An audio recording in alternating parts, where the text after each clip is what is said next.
इस बीच जो विमर्श का विषय में ये भी समझ पा रहा हूँ और सुन पा रहा हूँ कि अपनी ज़मीन छीनने का जो भय,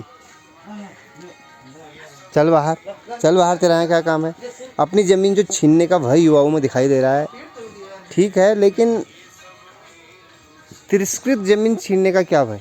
हमने खुद ज़मीन इस स्थिति में पहुँचा दी है, इतना तिरस्कार उसका कर दिया है कि भी अब बाहरी लोग उस पर नज़र रखें तो इस पे क्या कहा जा सकता है। हाँ, तो ये बता रहे हैं पोस्ट ऑफिस के आसपास सब बिक गया है।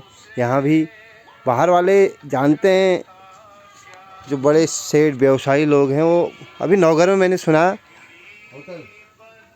नौगर में जो रोड कटी है कौसानी से डोबा तक की, तो ठेकेदार से मैं मिला जिसने वो रोड काटी, और बोले रोड करते ही करते 5-6 किलोमीटर का दायरा पूरा बिक गया है।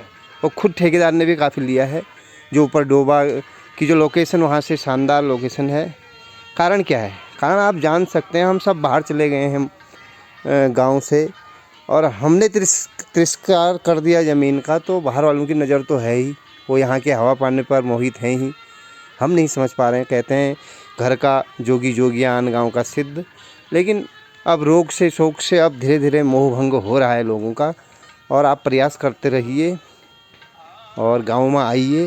गोकुलानंद अधिकारी जी का एक उदाहरण मैं देना चाहता हूं। गोड़धार वो आते हैं और गडरी वडरी लगा के खूब बाड़ करके जाते हैं, और वो गडरी खा रहे हैं ले जाते हैं। बहुत अच्छा। भी मैं गया था रुमालदो साइड में, उस सूअर के लिए भी उनने इतनी बड़ी बड़ी बाड़ की है, और वो आदर्श हमारे हो सकते हैं। हल्द्वानी यद्यपि वो रहते हैं, लेकिन 6 महीने में एक चक्कर लगा के 5-7 दिन लेबर लगाएं, खुद वो कार्य करके अपनी ज़मीन को आबाद किए हुए हैं। अरे बंदर और भरा भी तो तभी खाएंगे ना जब हमने कुछ उगाया होगा, लगाया होगा। सो छीनने और का भय तब नहीं हो सकता है जब हम अपनी ज़मीन को अपनाए रखें, उसका तिरस्कार न करें। बाकी तिरस्कृत बंजर ज़मीन का क्या भय। हालांकि ज़मीन हमारी है, लेकिन हमें प्रेम करना होगा और हमें समझना होगा, और तभी ये बात बनेगी।